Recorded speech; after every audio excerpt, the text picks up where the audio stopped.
സഹകരണ മേഖലയെ സംരക്ഷിക്കാനുള്ള പ്രമേയം ചർച്ചയിൽ കേന്ദ്ര സർക്കാരിനെതിരെ രൂക്ഷ വിമർശനമാണ് ഉയർന്നത്. റിസർവ് ബാങ്കും സഹകരണ മേഖലയെ തകർക്കാൻ കൂട്ടുനിൽക്കുന്നതായി മന്ത്രി എ.സി. മൊയ്തീൻ ആരോപിച്ചു. സഹകരണ മേഖലയെ തകർക്കാൻ കൂട്ടുനിൽക്കുന്ന കുമ്മനത്തെയും കുട്ടനെയും ചവിട്ടി പുറത്താക്കണമെന്ന് വി.എസ്. അച്യുതാനന്ദനും പറഞ്ഞു. രാഷ്ട്രീയ അഭിപ്രായ വ്യത്യാസം മറികടന്ന് ഒറ്റക്കെട്ടായി നീങ്ങണമെന്ന വാദമാണ് ഭരണ പ്രതിപക്ഷം ഒന്നടങ്കം പങ്കുവച്ചത്, ബി.ജെ.പിയുടെ ഒരു പ്രതിനിധി ഒഴിച്ച്. അങ്ങനെയാണെങ്കിൽ അതുതന്നെയാണ് ഇന്ന് ചർച്ച ചെയ്യുന്നത്. മന്ത്രി Shri A C. Moitheen, C P. John, S R. Sakthidharan, K V S. Haridas എന്നിവരാണ് ഇന്ന് നമ്മളോടൊപ്പം ചർച്ചയിൽ ചേരുന്നത്. സഹകരണ മേഖല നേരിടുന്ന പ്രശ്നങ്ങൾക്കുള്ള പരിഹാരമെന്നോണം സംസ്ഥാന സർക്കാർ ഉറക്കമൊഴിഞ്ഞ് നിലനിൽക്കുന്നു എന്നതിൻ്റെ ഏറ്റവും ഒടുവിലത്തെ ഉദാഹരണം കൂടി, ഒടുവിലത്തെ പ്രായോഗിക നടപടി കൂടി ഇന്ന് നിയമസഭയിൽ കണ്ടു. ശ്രീ മന്ത്രി എ.സി. മൊയ്തീനിലേക്ക്. ശ്രീ എ.സി. മൊയ്തീൻ, താങ്കൾ ഇന്ന് വിഷയം വളരെ ഗൗരവവും ആഴത്തിലും സമഗ്രവുമായി പഠിച്ച് അവതരിപ്പിച്ചു. അതുകൊണ്ട് താങ്കളുടെ വകുപ്പ് ഇപ്പോൾ ചോദിക്കുന്നില്ല. പക്ഷേ എങ്കിൽ പോലും ആ സ്വാതന്ത്ര്യം കൂടിയെടുത്ത് ശ്രീ എ.സി. മൊയ്തീൻ, ഇന്ന് സംസ്ഥാന സർക്കാർ നൽകിയ ഒരു ഉറപ്പ്, ഒരു പക്ഷേ സഹകരണ മേഖലയുമായി ബന്ധപ്പെട്ട് നിക്ഷേപകരടക്കം പാവങ്ങളടക്കം ആത്മഹത്യ ചെയ്യുന്ന ഘട്ടത്തിൽ സംസ്ഥാന സർക്കാരിൻ്റെ ഈ ഉറപ്പ് വലിയ ആശ്വാസമായി. തുടർ നടപടികൾക്കുള്ള ഊർജം കൂടി അതിലുണ്ട്. പ്രതീക്ഷിക്കാമല്ലോ.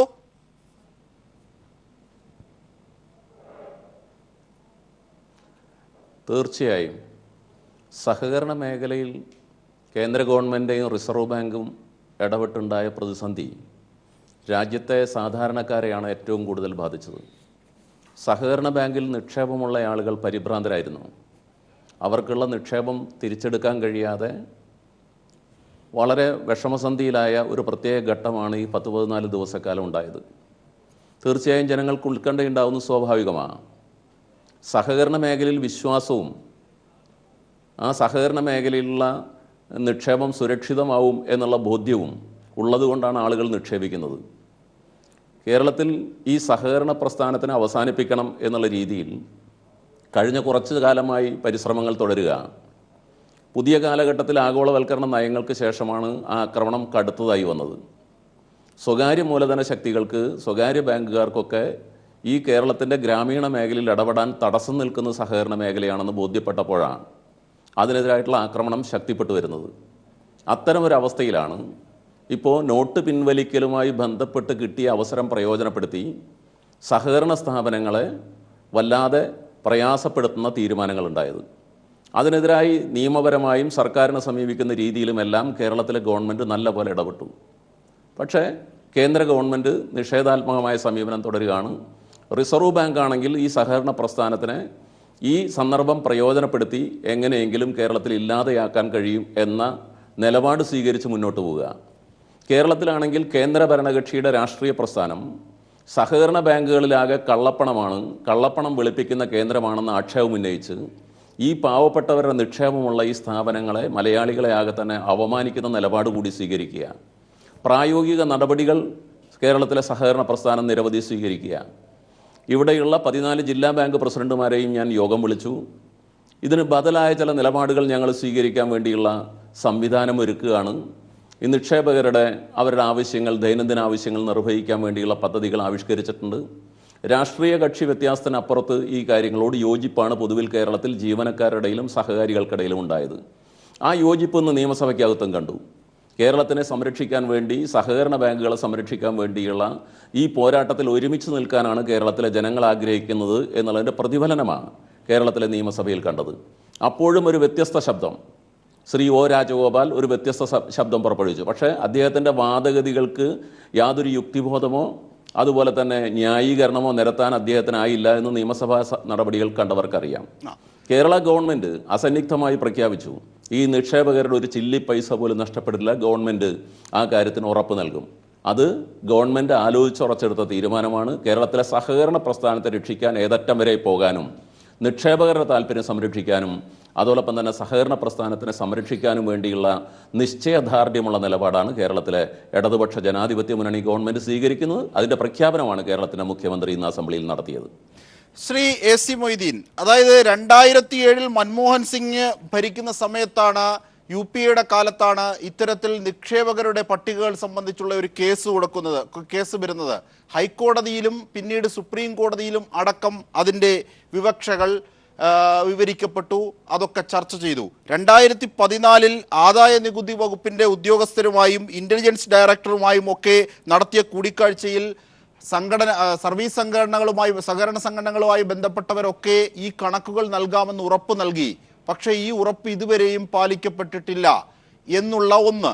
ആദായ നികുതി വകുപ്പുമായി ബന്ധപ്പെട്ട വിയോജിപ്പുകൾ ഉണ്ട് എന്നത് 2. 3, ഇതൊക്കെയാണ് കള്ളപ്പണം സൂക്ഷിക്കുന്നു എന്നതിൻ്റെ പ്രതിഫലനമായി ഞങ്ങൾ ഉയർത്തിക്കാട്ടുന്നത്.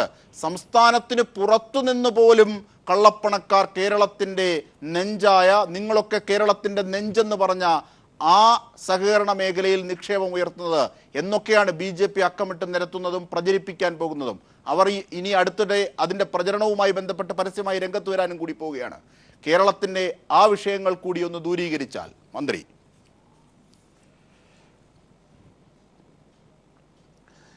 കേരളത്തിൽ ഈ കള്ളപ്പണ നിക്ഷേപമുണ്ട് എന്നുള്ള ആക്ഷേപം എന്തിനാണ് ഇത്ര കാലം BJP വൈകിച്ചത്? സഹകരണ ബാങ്കിലുണ്ടെങ്കിൽ 2.5 കൊല്ലമായില്ലേ ഭരണം കിട്ടിയിട്ട്? അവർക്ക് അന്വേഷണം നടത്താമല്ലോ നിയമപരമായി.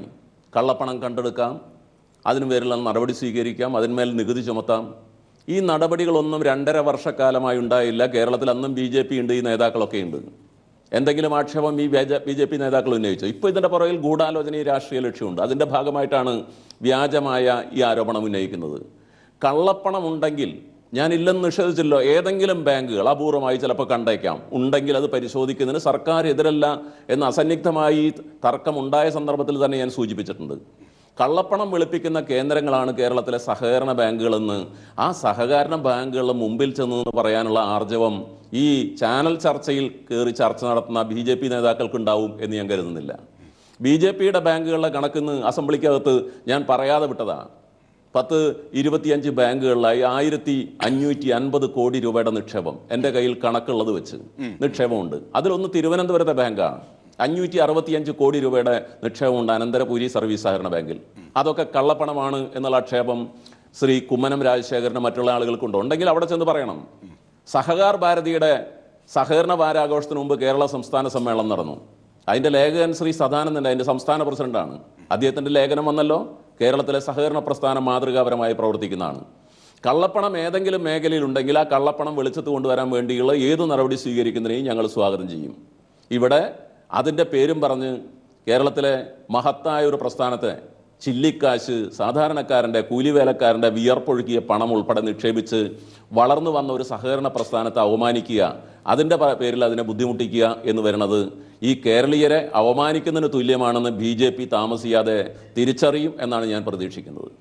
ആദായ നികുതി വകുപ്പിൻ്റെ പ്രശ്നങ്ങൾ എന്ന് പറയുന്നത് പണ്ഡിറ്റ് ജവഹർലാൽ നെഹ്റുവിൻ്റെ കാലം മുതൽ സംഘത്തിൻ്റെ വരുമാനത്തിന് ആദായ നികുതി ചുമത്തേണ്ടതില്ല എന്ന് തീരുമാനിച്ചിരുന്നു. കാരണം ഒരു പണമിടപാട് സ്ഥാപനം നടത്തുന്ന പ്രവർത്തനമല്ല സഹകരണ സ്ഥാപനങ്ങൾ കേരളത്തിൽ നടത്തുന്നത്. സാമൂഹ്യമായി സാധാരണക്കാരുടെ പ്രശ്നങ്ങൾക്ക്, അവരുടെ ചികിത്സ, അവരുടെ വിദ്യാഭ്യാസം, സ്ത്രീകളുടെ ഉന്നമനം, ഇത്തരം കാര്യങ്ങളിൽ ഉൾപ്പെടെ, അതുപോലെ തന്നെ മാർക്കറ്റിൽ ഇടപെടൽ, ഭവന വായ്പ, ഇത്തരം നാനാതരം പ്രശ്നങ്ങളിൽ സാമൂഹ്യമായി ഇടപെടുന്ന ഒരു പ്രസ്ഥാനം എന്നുള്ള നിലയ്ക്ക് കേരളത്തിൻ്റെ അല്ലെങ്കിൽ ഇന്ത്യയുടെ സാമ്പത്തിക വളർച്ചയിൽ സഹകരണ പ്രസ്ഥാനമാണ് നിർണായകമായ പങ്ക് വഹിക്കുന്നത് എന്നുള്ളതുകൊണ്ടാണ് പണ്ഡിറ്റ്ജിയുടെ കാലം മുതൽ സഹകരണ പ്രസ്ഥാനത്തിന് സഹകരണ നിയമത്തിലെ ഇളവുകൾ അനുസരിച്ച്, രാജ്യത്തെ ഭരണഘടനയിലെ ഇളവുകൾ അനുസരിച്ച് ഈ ആദായ നികുതി, വരുമാനത്തിൽ നിന്നുള്ള ആദായ നികുതി ഒഴിവാക്കി കൊടുത്തത്. പിന്നീട് വന്ന പ്രശ്നം, ഇങ്ങനെ വരുമാന നികുതി കൊടുക്കേണ്ടവരുടെ കയ്യിൽ നിന്ന് അതിൻ്റെ നിക്ഷേപത്തിൻ്റെ പലിശയ്ക്ക് TDS നൽകണം എന്നുള്ളതായിരുന്നു. അത് നൽകുന്നുണ്ടല്ലോ, ഒരാക്ഷേപവും ആ കാര്യത്തിനെ കുറിച്ചില്ല. പക്ഷേ ഈ ആദായ നികുതി കൊടുക്കുന്നതിനെ സംബന്ധിച്ച് കോടതിയിലൊരു കേസുണ്ട്. കോടതിയിലെ ആ കേസുകളിൽ ഇപ്പോൾ വിധി വന്നല്ലോ. കണ്ണൂരെ കേസിലെ വിധി വന്നു. എന്താ പറഞ്ഞത്? ആദായ നികുതി വകുപ്പ് ഈടാക്കിയ ആദായ നികുതി ഇങ്ങനെ ഈടാക്കാൻ അവർക്ക് അധികാരമില്ല എന്നുള്ളത് കൊണ്ട് തിരിച്ചു കൊടുക്കണം എന്നുള്ളതാണ് വിധി. അതിൻ്റെ നടപടിയുമായിട്ട് മുന്നോട്ട് പോവുക. പിന്നെ ആദായ നികുതിക്ക് പുറത്ത് ആരുടെയെങ്കിലും വിവരം ശേഖരിക്കണമെങ്കിൽ നിയമാനുസരണം സ്വീകരിക്കുന്നതിന് ഞങ്ങളാരും എതിരല്ല. അത്തരം വിവരങ്ങൾ ശേഖരിക്കട്ടെ. നിരവധി ചോദ്യങ്ങൾ സഹകരണ ബാങ്കുകളോട് അവർ ഉന്നയിച്ചിട്ടുണ്ട്. ഡെപ്പോസിറ്റിനെ സംബന്ധിച്ച്, ബിസിനസ്സിനെ സംബന്ധിച്ച്, മറ്റു കാര്യങ്ങളെക്കുറിച്ച്. കേരളത്തിൽ ആ വിവരങ്ങൾ സഹകരണ സ്ഥാപനങ്ങൾ നൽകിയിട്ടുണ്ടല്ലോ. ഇപ്പോൾ കഴിഞ്ഞ 2015 ജനുവരിയിലാണ് ഇത്തരമൊരു പ്രശ്നം ഉയർന്നപ്പോൾ കേരളത്തിലെ സഹകരണ സംരക്ഷണ മുന്നണി അതിൻ്റെ നേതാക്കളൊക്കെ കൂടി ചേർന്ന് എറണാകുളത്ത് ആദായ നികുതി വകുപ്പിൻ്റെ പ്രിൻസിപ്പൽ കമ്മീഷണറെ കണ്ടത്. ആദായ നികുതി വകുപ്പിൻ്റെ ഓഫീസിലായിരുന്നു ആ ചർച്ച. ബന്ധപ്പെട്ട സഹകരണ സ്ഥാപനങ്ങളിലെ ആളുകളും ആദായ നികുതി കമ്മീഷണറും അസസ്മെൻറ്റിൻ്റെ ഡയറക്ടറും ഉൾപ്പെടെയുള്ള ആളുകൾ ഈ ആദായ നികുതി വകുപ്പിൻ്റെ ചർച്ച ചെയ്തൊരു തീരുമാനത്തിലെത്തി.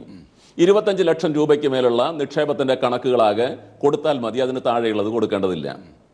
പ്രൈമറി സംഘങ്ങൾ എറണാകുളത്ത് വെച്ചൊരു മഹാസമ്മേളനം പ്രസിഡന്റുമാരെ വിളിച്ചുകൂട്ടി. ഈ assessment director Shri Benny John അവിടെ വന്ന് വിശദമായി എന്തൊക്കെയാണ് ചെയ്യേണ്ടത് 25 ലക്ഷത്തിന് മുകളിലുള്ളത് എന്ന് സഹകരണ ബാങ്കിലെ പ്രസിഡന്റുമാരോട് അദ്ദേഹം വിശദീകരിച്ചു. ആ നിലപാട് ഞങ്ങൾ അംഗീകരിച്ചല്ലോ. അതിൽ ഇടതുപക്ഷമെന്നോ UDF എന്നോ BJP എന്നോ വ്യത്യാസമില്ലാതെ സഹകരണ ബാങ്കുകളുടെ ഈ പ്രത്യേകതയ്ക്ക് അനുസരിച്ച് അവിടെയുള്ള നിക്ഷേപത്തിൻ്റെ കണക്ക് കൊടുക്കുന്നതിന് ഞങ്ങൾ എതിര് നിന്നിട്ടില്ല. അത് തെറ്റായ വ്യാഖ്യാനമാണ്. ആ തെറ്റായ വ്യാഖ്യാനം ഈ സന്ദർഭത്തിൽ ഉന്നയിക്കുന്നത് രാജ്യമാകെ പ്രതിസന്ധിയിലായി. ജനങ്ങൾ ക്യൂ നിന്ന് മരണത്തിലേക്ക് പോകുമ്പോൾ നിക്ഷേപം നഷ്ടപ്പെട്ടു എന്നതിൻ്റെ പേരിൽ വ്യാകുലരായി ജനങ്ങൾ ഇനി എന്ത് ചെയ്യണം എന്ന് ആകുലപ്പെട്ട് നിൽക്കുമ്പോൾ ഇത്തരം ഒരു സന്ദർഭത്തിൽ ഇത്തരം ലക്ഷ്യങ്ങളും ഇത്തരം പ്രചാരവേലയും BJP നടത്തുന്നത് രാഷ്ട്രീയ ഉദ്ദേശത്തോടു കൂടിയാണെന്ന് ആർക്കാ മനസ്സിലാകാത്തത്? അതിനുവേണ്ടി റിസർവ് ബാങ്കിനെ പ്രയോജനപ്പെടുത്തുക. റിസർവ് ബാങ്ക് കഴിഞ്ഞ കുറെ കാലമായി സഹകരണ ബാങ്കുകൾ ബാങ്കായി പ്രവർത്തിക്കേണ്ട. ഒരു റിസർവ് ബാങ്കിന്റെ ഉദ്യോഗസ്ഥൻ പറഞ്ഞത്, മിനിസ്റ്റർ തുടരാം. റിസർവ് ബാങ്കിന്റെ ഉദ്യോഗസ്ഥൻ പറഞ്ഞത്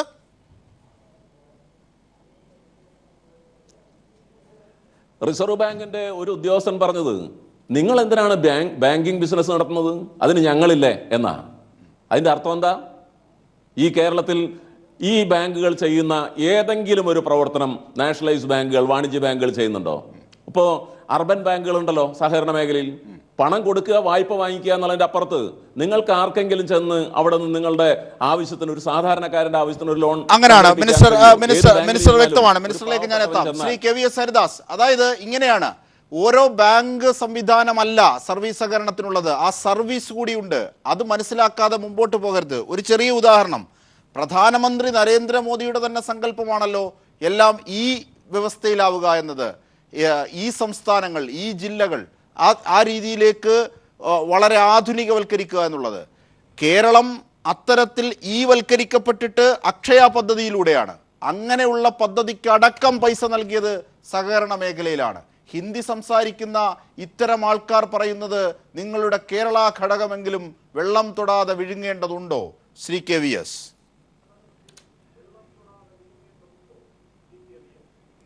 അജിംഷാദെ, ബഹുമാനപ്പെട്ട മന്ത്രിയുടെ വാക്കുകൾ കേൾക്കുകയുണ്ടായി.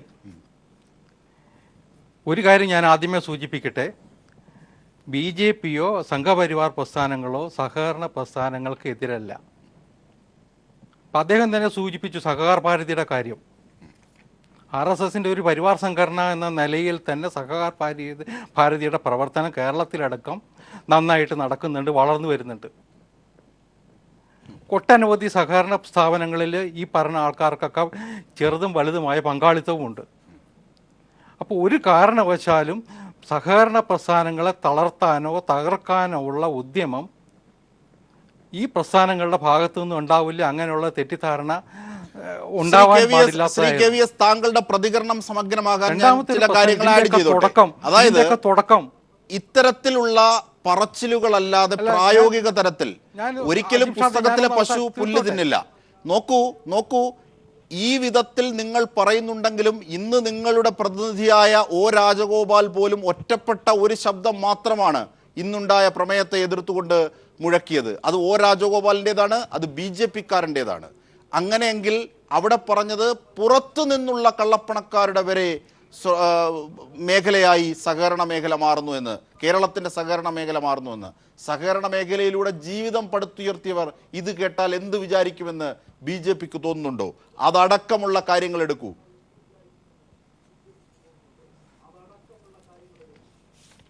അജിംഷാദ്, ഞാൻ വിശദീകരിക്കാം, എനിക്ക് സമയം തരണം. ഞാൻ പറഞ്ഞു വന്നത് ഇതിൻ്റെ തുടക്കം നമുക്കൊക്കെ അറിയാം. നരേന്ദ്രമോദി ഗവൺമെൻറ് എന്താ പറയുക 100-ൻ്റെയും 1000-ൻ്റെയും നോട്ട് പിൻവലിച്ചത് മുതലാണ്. അതിനെ പല തരത്തിലാണ് പലരും കണ്ടിട്ടുള്ളത്. മാർക്സിസ്റ്റ് പാർട്ടി തന്നെ ആദ്യം പറഞ്ഞു ഞങ്ങൾ ഈ നീക്കത്തെ സ്വാഗതം ചെയ്യുന്നുവെന്ന്. മുഖ്യമന്ത്രി പിണറായി വിജയൻ്റെ പ്രസ്താവന നമ്മുടെ മുമ്പിലുണ്ട്. പക്ഷെ ഇന്നിപ്പോൾ നമ്മൾ കാണുന്നുണ്ടോ, നിങ്ങളുടെ കൈരളി ചാനലിൽ തന്നെ എഴുതി കാണിക്കുന്നുണ്ട്, ഇടത് പ്രസ്ഥാനങ്ങൾ അതിനെതിരായിട്ട് സുപ്രീം കോടതിയെ പോകാൻ പോണു. അതായത് കറൻസി പിൻവലിച്ച നടപടിയെ ചോദ്യം ചെയ്തുകൊണ്ട് കോടതിയെ സമീപിക്കാനായിട്ട് CPM തയ്യാറാവുന്നുവെന്നാണ്. അപ്പം ആ നിലയിൽ ഇപ്പോൾ തൃണമൂൽ കോൺഗ്രസും കേജ്രിവാളിനെ പോലുള്ള ആൾക്കാർ അവർ ഉയർത്തുന്ന നിലപാടിലേക്ക്, അല്ലെങ്കിൽ മായാവതിയെ പോലുള്ള ഉയർത്തുന്ന നിലപാടിലേക്ക് കമ്മ്യൂണിസ്റ്റ് പ്രസ്ഥാനം മാറുന്നു എന്നതാണ് ഇപ്പോൾ കാണുന്ന കാഴ്ച. അതിൻ്റെ ഒരു ഭാഗമായിട്ടേ നിയമസഭയിൽ ഇന്ന് നടന്ന സമ്മേളനത്തെ കാണേണ്ടതുള്ളൂ എന്നതാണ് എൻ്റെ വ്യക്തിപരമായ അഭിപ്രായം. അത് വളരെ ക്രൂരമായി പോയി എന്ന് തോന്നുന്നു. ഈ മേഖലയിൽ വളരെ വൈദഗ്ധ്യമുള്ള ഒരാൾ കൂടി നമുക്കുണ്ട്, ശ്രീ CP ജോൺ. അതായത് വളരെ ഗൗരവമായൊരു വിഷയം. കേരളത്തിൻ്റെ മാൻ പവറാണ് ഒരുപക്ഷെ ലോകം മുഴുവൻ ഘോഷിക്കപ്പെടുന്നത്. ആ മാൻ പവർ ഉണ്ടാകാൻ പോലും കാരണമായ ഇത് സഹകരണ മേഖലയുടെ ഇടപെടലുകളാണ്. വാഗ്ബടാനന്ദൻ്റെ ഊരാളുങ്കൽ അവിടുന്ന് തുടങ്ങുന്നു. അങ്ങനെ നവോത്ഥാനത്തിൻ്റെ തുടർച്ചയായി എത്തിയ ഒരു സഹകരണ പ്രസ്ഥാനത്തെക്കുറിച്ചാണ് ഈ കണക്കുകൾ പറഞ്ഞ് ഇവർ ബോധ്യപ്പെടുത്തുന്നത്. പ്രമേയത്തെപ്പോലും ആ രീതിയിലാണ് ഇപ്പോഴും അവർ വ്യാഖ്യാനിക്കുന്നത്. ദൗർഭാഗ്യവശാൽ BJP വളരെ തെറ്റായ ഒരു നിലപാടാണ് എടുക്കുന്നത് എന്ന് പറയാതിരിക്കാൻ യാതൊരു മാർഗവുമില്ല. പ്രത്യേകിച്ചും കേരളത്തിലെ BJP എന്താണ് ഇങ്ങനെ പറയുന്നത് എനിക്ക് അത്ഭുതം തോന്നുന്നു. കാരണം കേരളത്തിലെ BJPയുടെ സഹകരണ പ്രസ്ഥാനങ്ങളുമായിട്ടൊക്കെ സാമാന്യമായിട്ട് അടുപ്പുള്ള ഒരാളാണ് ഞാൻ. നേരത്തെ ബഹുമാനപ്പെട്ട മന്ത്രി പറഞ്ഞു, ഒരു ബാങ്കിനെ കുറിച്ച് പറഞ്ഞു. ആ ബാങ്കിൻ്റെ കെട്ടിടം ഉദ്ഘാടനം ചെയ്തത് സർസംഘ ചാലക് സുദർശൻജി ആയിരുന്നു. സന്ദർഭവശാൽ ഞാൻ ആ യോഗത്തിൽ പങ്കെടുത്തിരുന്നു. അന്ന് അവിടെ നടന്നിട്ടുള്ള ചെറിയൊരു സംഭാഷണത്തിൻ്റെ അടിസ്ഥാനത്തിൽ അദ്ദേഹത്തിൻ്റെ ഒരു മഹാമനസ്കരോട് എൻ്റെ വീട് സന്ദർശിക്കുകയുണ്ടായി. അത് വേറൊരു വിഷയമാണ്. ഞാൻ പറഞ്ഞു വന്നത്, അപ്പം അദ്ദേഹം നടത്തിയ പ്രസംഗം റെക്കോർഡ് ചെയ്ത് വെച്ചിട്ടുണ്ടെങ്കിൽ ഈ സംശയമൊന്നും ഉണ്ടാവില്ലായിരുന്നു. കാരണം അദ്ദേഹം സഹകരണ പ്രസ്ഥാനത്തെക്കുറിച്ച് അന്ന് പറഞ്ഞത്, മരിച്ചുപോയി, പറഞ്ഞത് ഇത് കർഷകൻ്റെയും സാധാരണക്കാരൻ്റെയും ഒരു ദേശീയ പ്രസ്ഥാനമാണെന്നുള്ളത്. ദേശീയം എന്നുള്ളതൊക്കെ വളരെ ഇഷ്ടമാണ്. അതിൽ ഇൻ്റർനാഷണൽ ആയിട്ടുള്ള ഒന്നുമില്ല, അതിൽ പൈസ ഇല്ല, അന്താരാഷ്ട്ര മൂലധനമില്ല, കുത്തക മൂലധനമില്ലാത്ത, അന്താരാഷ്ട്ര മൂലധനമില്ലാത്ത, വൻകിട മൂലധനമില്ലാത്ത അപൂർവം പ്രസ്ഥാനങ്ങളിലൊന്നാണ് ഈ സഹകരണ പ്രസ്ഥാനം. മാത്രമല്ല കേരളത്തിൻ്റെ ഒരു ഹിസ്റ്റോറിക്കൽ ബാക്ക്ഗ്രൗണ്ട് നേരത്തെ പറഞ്ഞത്, ഇപ്പോൾ മന്നത്ത് പത്മനാഭനാണ് ഇവിടെയെല്ലാം NSSൻ്റെ മുറികൾ, NSS ഓഫീസിൻ്റെ കരയോഗത്തിൻ്റെ മുറികളാണ് സഹകരണ സംഘത്തിന് കൊടുത്തത്. ഞാൻ കരമന ബാങ്കിൻ്റെ പ്രസിഡൻ്റായിരിക്കും, ശക്തികല അറിയാം, അവിടെ അതിൻ്റെ വരാന്തയിലാണ് ഉണ്ടായത്. കൊച്ചിയിൽ വേറൊരു സാഹചര്യമായിരിക്കും, മലബാറിൽ വാഗ്ബടാനന്ദൻ്റെ നേതൃത്വത്തിലാണ്. അപ്പോൾ അത്തരത്തിൽ ദേശീയ പ്രസ്ഥാനത്തിൻ്റെ കൂടെ വന്നു എന്ന് മാത്രമല്ല, നമ്മുടെ ഈ കർഷകർക്ക് ഭൂമി കിട്ടിയതിന് ശേഷം അവരാ ഭൂമി നഷ്ടപ്പെടാതെ സൂക്ഷിച്ചത് നമ്മുടെ ഈ സംഘം ഉള്ളതുകൊണ്ടാണ്. അല്ലെങ്കിൽ അവർക്ക് ഭൂമി കിട്ടും, എന്തെങ്കിലും ചെറിയൊരു ആവശ്യത്തിന് അവർ ഉണ്ടിയക്കാരെടുത്തോ അല്ലെങ്കിൽ വൻകിട ബാങ്കുകാരെടുത്തോ കൊണ്ടു കൊടുക്കും. ഞാൻ പലപ്പോഴും വൻകിട ബാങ്കുകാരെ ബാങ്ക്സ്റ്റേഴ്സ് എന്നാണ് വിളിക്കുക, ബാങ്കേഴ്സ് എന്നല്ല. അത്ര ക്രൂരമാണ് അവരുടെ നടപടികൾ. അപ്പോൾ അവരുടെ കയ്യിൽ കൊടുത്തിരുന്നെങ്കിൽ നമുക്കൊരു സഹകരണ കൃഷി ഉണ്ടാക്കാൻ പറ്റിയില്ല.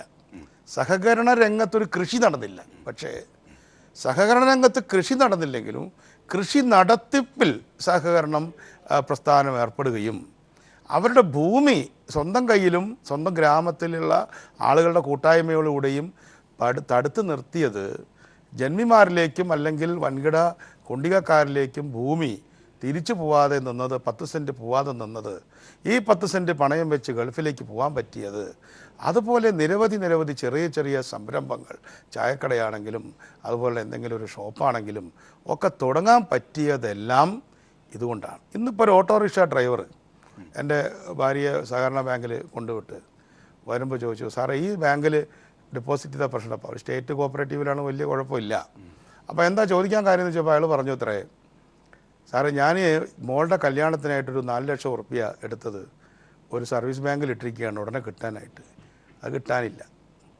അപ്പോൾ എന്താ അവിടെ ഇടാത്തതെന്ന് ചോദിച്ചാൽ അവിടെ വീണ്ടും 100,000 നൂലാമാലയാണ് എടുത്ത പോലെയല്ല ഇടുന്നത്. അപ്പോൾ നമ്മളൊരു കോപ്പറേറ്റീവ് ബാങ്ക് ഒഴികെയുള്ള ബാങ്കുകളിലേക്ക് ചെന്ന് കഴിഞ്ഞാൽ സാധാരണക്കാർക്ക് ഒരുപാട് തടസ്സങ്ങളുണ്ട്. ആ തടസ്സങ്ങളൊന്നുമില്ലാതെ ആളുകളെ കാറ്റർ ചെയ്യുന്ന ഒരു മേഖലയാണിത്. ഇതിനെ താത്വികമായിട്ടൊന്നും വിശദീകരിക്കേണ്ട കാര്യമില്ല, അനുഭവമാണ്.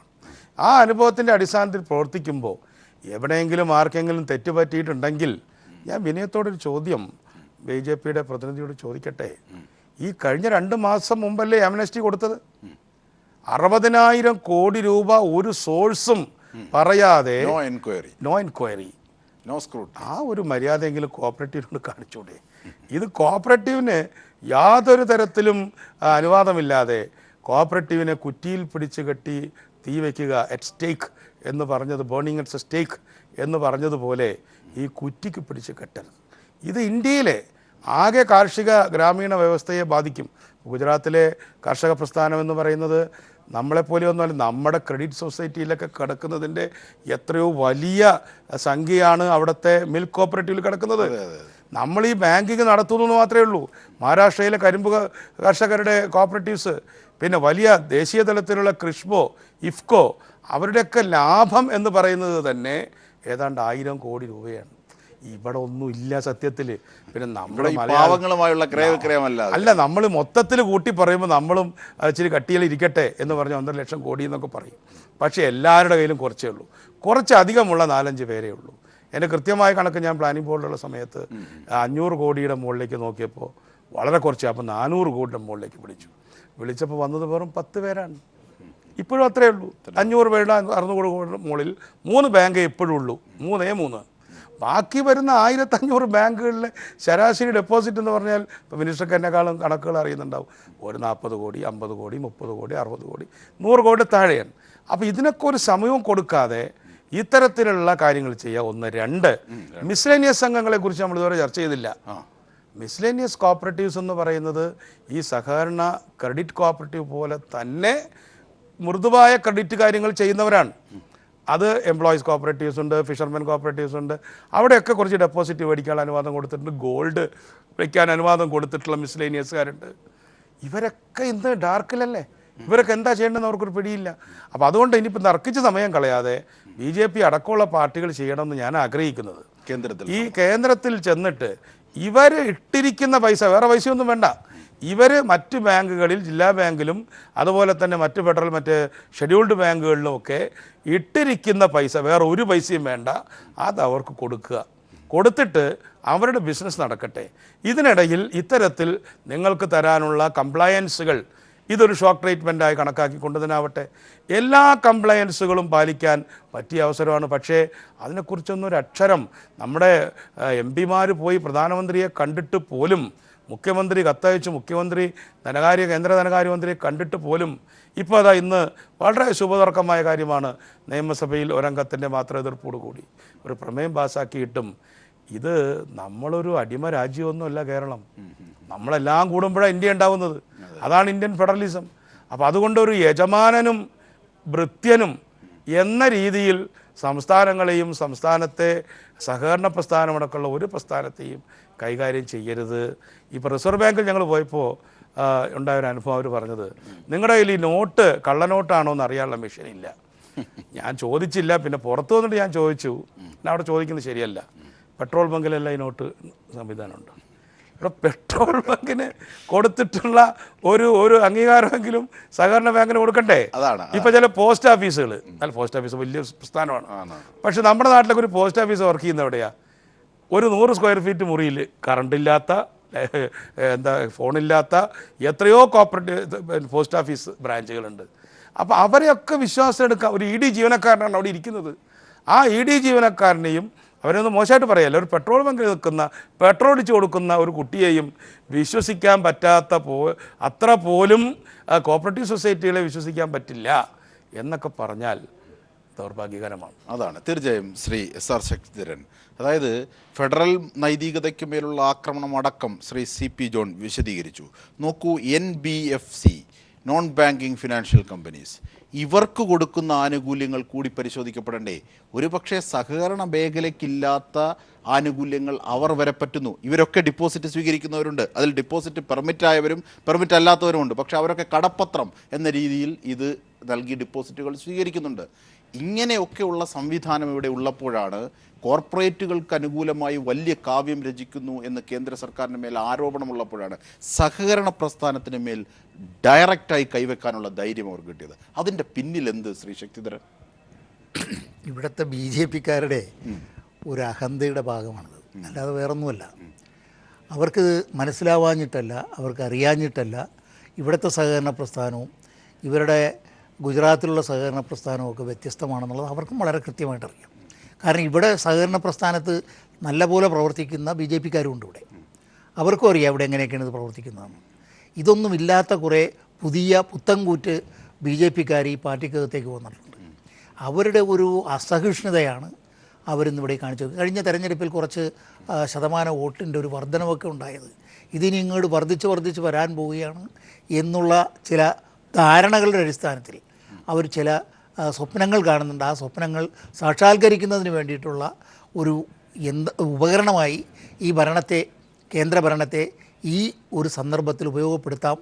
അതിനിവിടെ തകർക്കേണ്ടത് മറ്റേ ഇടതുപക്ഷ പ്രസ്ഥാനങ്ങൾക്കും അതുപോലെ തന്നെ മറ്റ് ജനാധിപത്യ പ്രസ്ഥാനങ്ങൾക്കുമൊക്കെ BJP-യേക്കാൾ സ്വാധീനമുള്ള സഹകരണ മേഖലയാണ് ഉടച്ചു വാർക്കേണ്ടത് എന്നുള്ള ഒരു തെറ്റായ ധാരണയിൽ നിന്ന് ഈ BJP നേതാക്കളിൽ കുറേ ചെറുപ്പക്കാരുടെ ഒരു ആവേശമാണ് ഇതിനെ കാണുന്നത്. ഹരിദാസിനെ പോലുള്ളവരൊന്നും ഈ കാര്യത്തിൽ ഈ തരത്തിൽ സംസാരിക്കരുത്. എനിക്കത്രേ അദ്ദേഹത്തിനോട് പറയാനുള്ളത്. കാരണം നമ്മുടെ സഹകരണ പ്രസ്ഥാനത്തിൻ്റേതായിട്ടുള്ള വ്യാപ്തി എന്താണെന്നുള്ളത് ആരെക്കാളും കൂടുതൽ അറിയാവുന്നവരാണ് ഇവരൊക്കെ തന്നെ. ആ സഹകരണ മേഖലയിൽ പ്രവർത്തിച്ചു വന്നിട്ടുള്ളവരാണ്. ആ അനുഭവജ്ഞാനത്തിൻ്റെ പുറത്താണല്ലോ ഇപ്പോൾ മന്ത്രി പോലും ഇത്രയും കാര്യമായി ഇത്രയും ഇത് വിശദീകരിക്കാൻ കഴിഞ്ഞത്. നിയമസഭയ്ക്കകത്താണ് ശ്രീ ശക്തിധരൻ, അതായത് നേരത്തെ ശ്രീ മിനിസ്റ്റർ തന്നെ സൂചിപ്പിച്ചതുപോലെ ഇത്തരത്തിൽ PR രവികുമാറും ഇൻ്റലിജൻസ് ഡയറക്ടർ ബെന്നി ജോണും ഒക്കെ ആയിട്ടുള്ള സംസ്ഥാന സർവീസ് സംഘടനകളുടെ കൂടിയാലോചനയിലൊക്കെ ആദായ നികുതി വകുപ്പിന് 25 ലക്ഷത്തിന് മേളിലുള്ളവരുടെ കണക്കുകൾ കൊടുക്കാം, ഈ രീതിയിലുള്ള എല്ലാ ചർച്ചകളും നടന്നു. പക്ഷേ 40 കോടിയുള്ള എറണാകുളത്തെ ഒരു വ്യവസായിയുടെ പിടിച്ചപ്പോൾ 3 കോടി രൂപ അദ്ദേഹത്തിൻ്റെത് കള്ളപ്പണമായി സർവീസ് സഹകരണ ബാങ്കിലാണെന്നാണ് കണ്ടെത്തിയത്.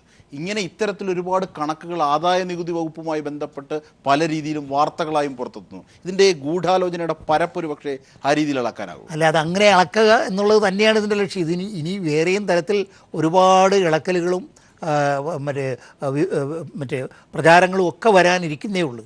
അതിൻ്റെ എല്ലാ ഉദ്ദേശം ഞാനീ പറഞ്ഞതാണ്. കാരണം ഇവിടുത്തെ ഇടതുപക്ഷ ജനാധിപത്യ പ്രസ്ഥാനങ്ങൾ വളർന്നിരിക്കുന്നത് ഈ സഹകരണ ബാങ്കിൻ്റെ എന്തോ ആനുകൂല്യങ്ങൾ പറ്റിക്കൊണ്ടാണ് എന്നുള്ള ഒരു തെറ്റായ ധാരണയാണ് ഈ BJP എന്ന് പറയുന്ന രാഷ്ട്രീയ പ്രസ്ഥാനത്തെ കേരളത്തിൽ നയിക്കുന്നത്. എല്ലായിടത്തുമാണെന്ന് ഞാൻ പറയില്ല. ഈ സഹകരണ പ്രസ്ഥാനത്തിൽ കള്ളപ്പണം ഉണ്ടെന്ന് പറയാൻ എങ്ങനെയാണ് BJPക്ക് തോന്നിയത്? അവർ നയിക്കുന്ന പല സംസ്ഥാനങ്ങളിലും സഹകരണ പ്രസ്ഥാനങ്ങൾ എന്ന് പറയുന്നത് അതാണ്. ഇപ്പം എന്താ സഹകരണ പ്രസ്ഥാനങ്ങൾ മറ്റ് സംസ്ഥാനങ്ങളിലും കേരളത്തിൽ ഇത് ശക്തി പ്രാപിച്ച് വന്നപ്പോൾ മറ്റ് സംസ്ഥാനങ്ങളിലും ആ തരത്തിലുള്ള ഒരു പ്രക്ഷോഭണവും കാര്യങ്ങളൊക്കെ വന്നു തുടങ്ങി. അതിൻ്റെ അടിസ്ഥാനത്തിൽ സഹകരണ പ്രസ്ഥാനത്തിൻ്റെ കാര്യത്തെ പരിശോധിക്കേണ്ടതാണ്, അത് പരിരക്ഷിക്കപ്പെടേണ്ടതാണെന്നുള്ള ചിന്ത അവരുടെ കേന്ദ്ര നേതൃത്വത്തിൽ അവർക്കത് നേരത്തെയും ഉണ്ട്. ഇവിടുന്ന് മുഖ്യമന്ത്രിയും അതുപോലെ തന്നെ ഫൈനാൻസ് മിനിസ്റ്ററും ഒക്കെ പോയി അവിടെ അരുൺ ജെയ്റ്റ്ലിയുമായിട്ട് സംസാരിച്ചു കഴിഞ്ഞപ്പോൾ അദ്ദേഹം ഉറപ്പ് കൊടുത്തതാണ്, അതുപോലെ തന്നെ ഒഴിവാക്കിയതാണ് പലതിനെയും. പക്ഷേ അതെല്ലാം വീണ്ടും ഇങ്ങനെ കൊണ്ടുവന്നതിൻ്റെ പിന്നിൽ എന്താണ് എന്നുള്ളത് വിശദീകരിക്കാനായിട്ട് ഹരിദാസിന് കഴിയും. ഉണ്ടെങ്കിൽ പറയും. തീർച്ചയായും ശ്രീ ഹരിദാസ്, താങ്കളിലേക്ക് എത്താം. ഒരു ഇടവേള അനിവാര്യമായതുകൊണ്ട് മാത്രം BJP സഹകരണ പ്രസ്ഥാനങ്ങളെ കുറിച്ച് ഉയർത്തിയത് ആദ്യഘട്ടത്തിൽ ചില കോണുകൾക്കെങ്കിലും സ്വീകാര്യമായിരുന്നത് പോലും മാറുന്നു. എണ്ണി അക്കമിട്ടുള്ള പ്രചരണങ്ങളിൽ BJP ഇതിനായി ഉയർത്തിയ കേന്ദ്ര സർക്കാർ RBI വഴി ഇപ്പോൾ ഉപയോഗിക്കുന്നതൊക്കെ കെട്ടിപ്പൊക്കിയതാണ് എന്ന് തോന്നുന്ന രീതിയിലേക്കാണ് ധാരണകൾ പോലും രൂപപ്പെട്ട് കഴിഞ്ഞു. ഇതൊക്കെ BJP എന്നാണ് മനസ്സിലാക്കുന്നത്. തീർച്ചയായും അതിലേക്ക് ചർച്ച വിന്യസിക്കാം. തീർച്ചയായും ചർച്ച തുടരുമ്പോൾ ശ്രീ KVS ഹരിദാസ്, അക്കമിട്ടെണ്ണുകയാണ്. ആദായ നികുതി വകുപ്പുമായി ബന്ധപ്പെട്ട് സ്രോതസ്സിൽ വെച്ച് തന്നെ ടാക്സ് പിരിക്കണം എന്നതുമായി ബന്ധപ്പെട്ട കാര്യങ്ങളൊക്കെ സുവ്യക്തമായി നടക്കുന്നു. കണക്കുകൾ കൊടുക്കണം, അതും കൃത്യമായ കൂടിയാലോചനകളിലൂടെ കണക്കുകൾ കൊടുക്കുന്നു. ഈ പറയുന്ന കാര്യങ്ങൾ ഓരോന്നും സഹകരണ മേഖലയുമായി ബന്ധപ്പെട്ട് പാലിക്കപ്പെടുന്നതാണ്, അല്ല എന്നത് മറിച്ചുള്ള കാര്യമാണ്. അത് ചില ഒറ്റപ്പെട്ട സംഭവങ്ങളുണ്ടെങ്കിൽ അതിനെ നിയമത്തിൻ്റെ വഴിയിലേക്ക് കൊണ്ടുവരൂ, അതിന് സുതാര്യമായി ഞങ്ങൾ തയ്യാറാണെന്ന് സംസ്ഥാന സർക്കാർ തന്നെ മന്ത്രി AC മൊയ്തീൻ അടക്കമുള്ളവർ പറഞ്ഞു കഴിഞ്ഞു. പിന്നീടും എന്തിന് സഹകരണ മേഖലയ്ക്ക് മേൽ ഇത്തരം പ്രശ്നങ്ങൾ ഉയർത്തുന്നു എന്ന ചോദ്യം ഇപ്പോഴും തെകുട്ടി വരികയാണ്. അജിംഷാദെ, ഞാൻ ആദ്യം ഒരു കാര്യം സൂചിപ്പിക്കട്ടെ. ഞാനിത് കഴിഞ്ഞ തവണ സംസാരിക്കുമ്പോൾ ഞാനിത് അവസാനിപ്പിക്കുന്നതിന് മുമ്പ് വേറൊരാളിലേക്ക് പോയി, ജോണിലേക്ക് പോയി. ഞാൻ ഉദ്ദേശിച്ചത് നിയമസഭയിൽ നടത്തിയ അല്ലെങ്കിൽ നിയമസഭ പാസ്സാക്കിയ പ്രമേയത്തെ കുറ്റപ്പെടുത്താൻ വേണ്ടിയിട്ടല്ല. ഞാൻ സൂചിപ്പിച്ചത് അത്തരത്തിലുള്ള ചില രാഷ്ട്രീയ നീക്കങ്ങൾ രാജ്യത്ത് നടക്കുന്നു, അത് ചൂണ്ടിക്കാണിക്കണ്ടേ? ഞാൻ പറഞ്ഞത് ഡൽഹിയിൽ നടക്കുന്ന സംഭവവികാസങ്ങളെക്കുറിച്ചാണ്. ആ തരത്തിലുള്ള രാഷ്ട്രീയ സംഭവവികാസങ്ങളുടെ ഭാഗമായിട്ട് BJP അതിനെ കാണുന്നുണ്ടാവും, സംശയമില്ല. കാരണം അങ്ങനെ അവർക്ക് കാണാൻ കഴിയുള്ളൂ. ഇന്നിപ്പോൾ നമ്മളൊരു ഉദാഹരണം കൂടി ഞാൻ പറയാൻ പാടില്ലെങ്കിൽ പോലും, ഇന്ന് ശ്രീ അച്യുതാനന്ദൻ നിയമസഭയിൽ നടത്തിയ പ്രസംഗത്തിൽ പ്രധാനമന്ത്രിയെക്കുറിച്ച് നടത്തിയ ചില പരാമർശങ്ങളൊക്കെ ഉണ്ട്. നമ്മൾ സാധാരണ നിലയ്ക്ക് നിയമസഭയായാലും പുറത്തായാലും ഒക്കെ തരികയാണ്. സംസാരിക്കുന്ന സമയത്ത് ചില പാലിക്കേണ്ട ചില മര്യാദകളും മാന്യതകളും ഇല്ലേ? നമ്മളതൊക്കെ ശ്രദ്ധിക്കേണ്ടതല്ലേ? ആ തരത്തിൽ ചില കടന്നാക്രമണങ്ങളൊക്കെ നടന്നു കഴിയുമ്പോൾ നമ്മളെന്താ ചിന്തിക്കുക? സ്വാഭാവികമായിട്ട് അത് ഒഴിവാക്കപ്പെടേണ്ടതായിരുന്നു എന്ന കാര്യത്തിൽ എനിക്ക് തോന്നുന്നു ശ്രീ മൊയ്തീനെ പോലുള്ള ശ്രീ പിണറായി വിജയനെ പോലുള്ള മുതിർന്ന CPM നേതാക്കൾക്ക് അഭിപ്രായം ഉണ്ടാവുമെന്നാണ് എൻ്റെ വിശ്വാസം. കാരണം ആ നിലയിലൊന്ന് നമ്മൾ നിയമസഭ പോലുള്ള വേദികളിൽ പ്രധാനമന്ത്രിയെ പോലെ അല്ലെങ്കിൽ മുതിർന്ന മന്ത്രിമാരെ പോലെ പരസ്പരം സംസാരിക്കുന്ന മുതിർന്ന മന്ത്രിമാർക്കൊക്കെ എതിരായിട്ട് സംസാരിക്കുന്നത് സാധാരണ നിലയ്ക്ക് പതിവുള്ളതല്ല. അത് ഒഴിവാക്കപ്പെടേണ്ടതായിരുന്നു എന്ന കാര്യത്തിൽ തർക്കം ഉണ്ടാവാനിടയില്ല. ഇത്രയേ ഞാൻ പറഞ്ഞുള്ളൂ. ആ നിലയ്ക്ക് ഈ ഗവൺമെൻറ്റിൻ്റെ നിലപാട് കാര്യങ്ങൾ വ്യക്തമാക്കുന്നുണ്ട്, പ്രതിപക്ഷവും യോജിക്കുന്നുണ്ട്, അവർ ഡൽഹിയിൽ പോയി കാണട്ടെ. പക്ഷേ ഇവിടെ ഒരു പ്രധാനപ്പെട്ട പ്രശ്നമുള്ളത്, ഈ BJP ഈ നിലപാടെടുക്കാനുള്ള കാരണം അല്ലെങ്കിൽ കേന്ദ്ര സർക്കാർ ഇത്തരത്തിലൊരു സമീപനം കൈക്കൊള്ളാനുള്ള കാരണം ഇവിടെ നിന്ന് ആദായ നികുതി അധികൃതർ കൊടുത്തിട്ടുള്ള ചില റിപ്പോർട്ടുകൾ തന്നെയാണ് എന്നാണ് ഞാൻ മനസ്സിലാക്കിയിട്ടുള്ളത്. BJP വൃത്തങ്ങളിൽ നിന്ന് ഞാൻ മനസ്സിലാക്കിയിട്ടുള്ളത്. ആ റിപ്പോർട്ടുകളിൽ അവർ പറഞ്ഞിട്ടുള്ളത് കേരളത്തിലെ സഹകരണ ബാങ്കുകളിൽ ചിലതിൽ, എല്ലാത്തിലുണ്ടെന്ന് ആരും പറഞ്ഞിട്ടില്ല, ചില ബാങ്കുകളിൽ അൺഅക്കൗണ്ടഡ് മണി ഉണ്ട്, ടാക്സ് കൊടുക്കാത്ത മണി ഉണ്ട്. അതാണ് ആക്ഷേപം. അത് വ്യക്തമാക്കേണ്ടത് ആരാ? ഞാൻ ഇന്നലെയും ചർച്ചയിൽ അങ്ങനെയെങ്കിൽ ഈ ഇൻകം ടാക്സ് അധികൃതർ, ആദായ നികുതി വകുപ്പ് അധികൃതർ നൽകുന്ന പല കാര്യങ്ങളും ഇങ്ങനെ RBI അടക്കമുള്ളവർ അവരുടെ ആയുധങ്ങളായി മാറണോ എന്നുള്ളതാണ് ചോദ്യം. താങ്കൾ കാതലായ വിഷയത്തിലേക്ക് തന്നെ എത്തി. അതെ, ബന്ധപ്പെട്ട ആളുകളോട് ചോദിച്ചാൽ മതി. 2014 നേരത്തെ മിനിസ്റ്റർ തന്നെ പറഞ്ഞു, ഇത്തരത്തിൽ ഇൻകം ടാക്സിന്റെയും ചീഫ് കമ്മീഷണർ അടക്കമുള്ളവരുമായി ചേർന്ന കൂടിയാലോചനകൾ ഇത്തരം കണക്ക് കൊടുക്കാനൊക്കെ സുവ്യക്തമാണ്. ആ പ്രകാരമുള്ള കാര്യങ്ങളാണ് നീങ്ങിക്കൊണ്ടിരിക്കുന്നത്. 2007 തുടങ്ങിയ കേസാണ്. 2013 2014 ഒക്കെ അതിന്റെ വാദങ്ങൾ പുരോഗമിച്ചു. അവസാനം ആ രീതിയിലേക്ക് എത്തി. ഇതൊക്കെ പര്യവസാനിക്കപ്പെട്ടു. ഇതൊക്കെ സുവ്യക്തമാണ്, സുതാര്യമാണ്. എന്നിട്ടും കള്ളപ്പണം എന്നാണ് പറയുന്നത്. അങ്ങനെ ഉണ്ടെങ്കിൽ ആ സ്പെസിഫൈ ചെയ്യൂ, ഏത് പോയിന്റിലാണ്. അവിടേക്ക് അവർ വാതിൽ തുറക്കുന്നുണ്ടല്ലോ. വീണ്ടും വീണ്ടും അത് തന്നെയാണല്ലോ. അങ്ങനെയല്ല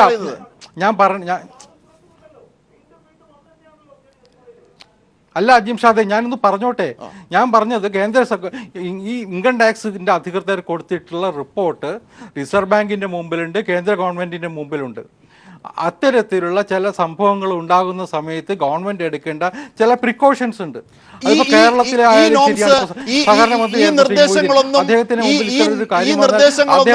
നോൺ ബാങ്കിങ് ഫിനാൻഷ്യൽ കമ്പനികൾക്കില്ലേ? ഷെഡ്യൂൾഡ് ബാങ്കുകൾ അടക്കമുള്ളവയിൽ വേണമെങ്കിൽ ഇത്തരത്തിൽ കള്ളപ്പണം നിക്ഷേപിക്കാമല്ലോ. ഒരു പക്ഷേ അതിന് വ്യവസ്ഥത ഉണ്ടാകും തിരിച്ചറിയാൻ. അല്ലെങ്കിൽ ഈ നോൺ ബാങ്കിങ് ഫിനാൻഷ്യൽ കമ്പനീസ്, നമുക്കറിയാം സ്വർണ്ണ പണയങ്ങൾ അടക്കം സ്വീകരിക്കുന്ന കേരളത്തിലെ സ്ഥാപനങ്ങൾ, ഇവർക്കൊക്കെ ഈ കള്ളപ്പണം സ്വീകരിക്കാനുള്ള മാർഗമില്ലേ? ഇതൊന്നും സ്ക്രൂട്ടിനി ചെയ്യാതെ നേരത്തെ ശ്രീ CP ജോൺ പറഞ്ഞതുപോലെ നോ എൻക്വയറി നോ സ്ക്രൂട്ടിനി എന്നുള്ള രീതിയിൽ 65,000 കോടി രൂപയാണ് സർക്കാരിലേക്ക് ആ ഇനത്തിൽ വന്നത്, കള്ളപ്പണം വെളുപ്പിക്കുന്നത്. ഇത് പാവപ്പെട്ടവന്റെ വിഷയമാണ്. ഇതെന്ത് നിങ്ങൾക്ക് മനസ്സിലാകാത്തത്? BJPയുടെ കേരള ഘടകത്തിന് മനസ്സിലാകാത്തത്? നിങ്ങളല്ലേ ഈ ഭൂമിയിൽ ചവിട്ടി നിൽക്കുന്നത്? ഇതാണ് ചോദ്യം. അജീം ഷാദെ, ഞാനൊന്ന് പൂർത്തിയാക്കട്ടെ. ഞാൻ സഹകരണ പ്രസ്ഥാനങ്ങളെ മുഴുവൻ ആക്ഷേപിക്കാൻ വേണ്ടിയിട്ടല്ല സംസാരിക്കുന്നത്. അങ്ങനെ ഒരു ആക്ഷേപം ഉയർന്നിട്ടുണ്ട്. അവിടെയാണ് ക്ലാരിഫിക്കേഷൻ വേണ്ടത്. ആ ക്ലാരിഫിക്കേഷൻ കൊടുക്കേണ്ടത് ആരാ? ഞാൻ അതാണ് ഇന്നലെയും സൂചിപ്പിച്ചു. കാരണം ഈ സഹകരണ പ്രസ്ഥാനങ്ങളിലേക്ക് ഡെപ്പോസിറ്റ് സ്വീകരിക്കാൻ ഇറങ്ങുന്നത് നമ്മുടെ സഹകരണ പ്രസ്ഥാനങ്ങളുടെ മുകളിലുള്ള ആൾക്കാർ തന്നെയാണ്. അവരൊക്കെ തന്നെ രാഷ്ട്രീയ നേതാക്കന്മാരാണ്, ബഹുഭൂരിപക്ഷം പേരും. അവർക്ക് സമൂഹത്തിലൊരു സ്ഥാനമുണ്ട്. ആ സമൂഹത്തിലുള്ള സ്ഥാനം വച്ചിട്ട് തന്നെയാണ് അവർ പണം കളക്ട് ചെയ്തിട്ട് ഡെപ്പോസിറ്റ്സ് ആക്കുന്നത്. ആ കൂട്ടത്തിൽ വരുമ്പോൾ ചിലപ്പോൾ കള്ളനാണയങ്ങളും ഉണ്ടാവാം, കള്ളപ്പണവും ഉണ്ടാവാം. ഇല്ലയെന്ന് ആർക്കെങ്കിലും പറയാൻ കഴിയുമോ? അത്തരം ഒരു സന്ദർഭങ്ങളിൽ ക്ലാരിറ്റി വേണ്ടതുണ്ട് എന്നത് മാത്രമേ ഇൻകം ടാക്സുകാർ ഉദ്ദേശിക്കുന്നുണ്ടാവുള്ളൂ. പക്ഷേ പ്രശ്നം എറണാകുളത്ത് നടന്ന മീറ്റിങ്ങിൻ്റെ നമ്മൾ നേരത്തെ സൂചിപ്പിച്ചു, 25 ലക്ഷം വരെ ഡെപ്പോസിറ്റ് ഉള്ളവരുടെ വിശദാംശങ്ങൾ നൽകാം. അതിന് പുറമെ ചില സമയത്ത് കിട്ടിയ പരാതികളെ തുടർന്ന് അന്വേഷണം നടത്താൻ പോകുന്ന സമയത്താണ് പല സഹകരണ ബാങ്കുകളിലും ആദായ നികുതി കർത്തകരും സഹകരണ ബാങ്കിന്റെ തലപ്പത്തുള്ളവരും തമ്മിൽ സംഘർഷമുണ്ടായത്. ഏറ്റുമുട്ടൽ വരെ ഉണ്ടായ സംഭവങ്ങൾ അനവധി നമുക്കറിയാം, കണ്ടിട്ടുണ്ട്, വാർത്തകൾ വായിച്ചിട്ടുണ്ട്. ശ്രീ AC മൊയ്തീൻ, അത്തരത്തിൽ ഒരുപാട് കഥകൾ കേൾക്കുന്നു. ഇൻകം ടാക്സ് അധികൃതരെ പൂട്ടിയിട്ടു. ഒരുപക്ഷെ ഇതൊക്കെ അനൗദ്യോഗികമായ കാര്യങ്ങളാണ്. ഔദ്യോഗികമായി താങ്കൾ നിരത്തിയ കണക്കുകളുമായി ഇത് യോജിക്കുന്നതാണോ? നേരത്തെ ശ്രീ KVS സരിത സൂചിപ്പിച്ചതുപോലെ ആദായ നികുതി വകുപ്പിൽ നിന്ന് കൃത്യമായി ഇത്തരം വിവരങ്ങൾ പുറത്തേക്ക് പോകുന്നുണ്ട്. 40 കോടിയുടെ കള്ളപ്പണം പിടിച്ച ഒരു വ്യവസായി, പിന്നീട് 30 കോടിയുടെ കള്ളപ്പണം പിടിച്ച ഒരു അഭിഭാഷകൻ, ഇവർക്കൊക്കെ സഹകരണ മേഖലയുമായി ബന്ധമുണ്ട് എന്ന്. ഇങ്ങനെയുള്ളതിനെയാണ് അവർ ജനറലൈസ് ചെയ്യുന്നത്. അങ്ങനെയാണെങ്കിൽ അതിൻ്റെ സാധ്യതകൾ കൂടി സ്ക്രീൻ ചെയ്യാൻ നിങ്ങൾക്കൊക്കെ പരാജയം സംഭവിച്ചു എന്ന് വിലയിരുത്തേണ്ടി വരും. മറുപടി.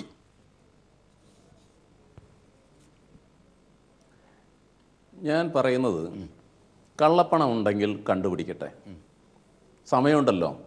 ഈ നോട്ട് പിൻവലിച്ച സമയം നോക്കി ഈ സഹകരണ ബാങ്കുകളുടെ പ്രവർത്തനം നിർത്തിവെച്ച എന്താ? നേരത്തെ ഇവിടെ ഒരു ചോദ്യം വന്നു, പെട്രോൾ പമ്പുകൾക്കുള്ള അനുമതി പോലും ഇല്ലാതെ കേരളത്തിലെ സഹകരണ നിയമം അനുസരിച്ച് നബാർഡിന്റെ പരിശോധനയ്ക്ക് വിധേയമായി, ജില്ലാ ബാങ്കുകളാണെങ്കിൽ റിസർവ് ബാങ്കിന്റെ പരിശോധനയ്ക്ക് വിധേയമായി, ലൈസൻസിന് വിധേയമായി പ്രവർത്തിക്കുന്ന സ്ഥാപനങ്ങളെ എന്തിനാണ് ഇവർ ഈ രീതിയിൽ കൈകാര്യം ചെയ്തത്? അതുപോലെ തന്നെ അർബൻ ബാങ്കുകൾക്ക് കൊടുത്തു. ഒരു അർബൻ ബാങ്കിനേക്കാളും വിശ്വസ്തമായ പരിശോധനയും റിസർവ് ബാങ്കിന്റെ അംഗീകാരമുള്ള ജില്ലാ ബാങ്കുകളോട് ഈ പണി ചെയ്തത് എന്തിനാ? കള്ളപ്പണം ഉണ്ടെങ്കിൽ പിടിക്കുന്നതിനെതിരല്ല എന്ന് ഞാൻ പറഞ്ഞല്ലോ. ഏതെങ്കിലും ഒറ്റപ്പെട്ട സംഭവങ്ങളെ പെരുപ്പിച്ച് കാണിക്കാൻ ഈ സന്ദർഭം പ്രയോജനപ്പെടുത്തിയത് എന്തിനാ? അതാണ് പ്രശ്നം. സഹകരണ ബാങ്കുകളെ പ്രവർത്തിക്കാൻ വിടൂ, പെശകുകളുണ്ടെങ്കിൽ അന്വേഷിച്ച് നടപടിയെടുക്കൂ. അതിന് ഇനിയും സമയമില്ലേ? ഏതെങ്കിലും ഒരു സ്ഥലത്തെ ഏതെങ്കിലും ഒരു പ്രത്യേക പ്രശ്നത്തിൻ്റെ പേരിൽ കേരളമാകെ കള്ളപ്പണക്കാരാണ് എന്നൊരു വാക്കുപയോഗിക്കുന്നതിനാ? ഇന്ന് അസംബ്ലിക്കകത്ത് ഉന്നയിക്കപ്പെട്ടു, മലയാളികൾ നടത്തുന്ന ഈ സഹകരണ പ്രസ്ഥാനമാകെ പുറത്തുനിന്നുള്ളവരും, ഇനിയിപ്പോൾ അത് അവസാനം ഏതെങ്കിലും പ്രത്യേക മതത്തിൻ്റെതാണ് എന്ന ആക്ഷേപം ഉണ്ടാകുന്നറിയില്ല, ഒക്കെ കള്ളപ്പണം കൊണ്ടുവന്ന് നിക്ഷേപിക്കുന്നതാണ്. ഈ കള്ളപ്പണക്കാരുടെ കൂട്ടുകെട്ടാണ് കേരളത്തിലുള്ളത് എന്ന് BJPയുടെ നേതാക്കൾ ആക്ഷേപിക്കുന്നത്. ഈ എല്ലാ കേരളത്തിലാകമാനം സർവ്വവ്യാപിയായി കിടക്കുന്ന സഹകരണ പ്രസ്ഥാനത്തിൽ പങ്കാളിയായിട്ടുള്ള മലയാളികളെ അവമാനിക്കുന്നതിന് തുല്യമല്ലേ? ആ നിലപാട് എന്തിനാണ് BJP സ്വീകരിക്കുന്നത്? ഇവിടെ നരേന്ദ്രമോദിയെ ആക്ഷേപിക്കാൻ ആരും നിന്നിട്ടില്ലല്ലോ. നരേന്ദ്രമോദി ഇത്തരം ഒരു പരിഷ്കാരം കൊണ്ടുവരുമ്പോൾ അത് കള്ളപ്പണം വെളിച്ചത്ത് കൊണ്ടുവരാനാണ് എന്ന ആർഗ്യുമെന്റ് ഉയർത്തിയിരുന്നു. നടന്നോ അത്? ഇത്തരം നോട്ട് പിൻവലിക്കുമ്പോൾ സ്വാഭാവികമായിട്ടും ഒരു ഭരണാധികാരി, സാമ്പത്തിക വിദഗ്ധനൊന്നും ആവണ്ട, റിസർവ് ബാങ്ക് ഗവർണർ ഉൾപ്പെടെയുള്ള ആളുകളില്ലേ, അവരുൾപ്പെടെയുള്ള ആളുകൾ രാജ്യത്ത് താഴെ എന്ത് സംഭവിക്കും? 85%, 86% നോട്ട് പിൻവലിച്ചു കഴിഞ്ഞാൽ എന്ത് സംഭവിക്കുമെന്ന് അറിയാത്തവരാണോ? അതിന് പകരം 2000 രൂപയുടെ നോട്ട്, കുറച്ച് നോട്ട് കൊടുത്താൽ 5 ലക്ഷം രൂപയുടെ അല്ല 50 കോടിയോ അല്ലെങ്കിൽ 500 കോടിയോ നോട്ട് വന്നാൽ പരിഹരിക്കാൻ കഴിയുന്നതാണോ ഈ പ്രശ്നം?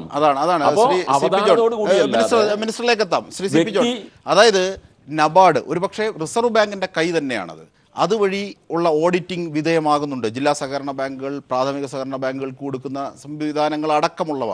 ഉദാഹരണത്തിന് പലിശരഹിത ബാങ്കിങ് സംവിധാനം റിസർവ് ബാങ്കിന്റെ നയങ്ങളിൽ പെടുന്നതല്ല, ബാങ്കിങ് വ്യവസ്ഥയുമായി യോജിക്കുന്നതല്ല എന്നായിരുന്നു ആദ്യം പറഞ്ഞിരുന്നത്. അതുപോലും ഇപ്പോൾ മാറി. ഇസ്ലാമിക് ബാങ്കിന്റെ കൗണ്ടറുകൾ ഓരോ ബാങ്കിലും തുടങ്ങാമെന്ന പുതിയ നിയമത്തിലേക്ക് എത്തി.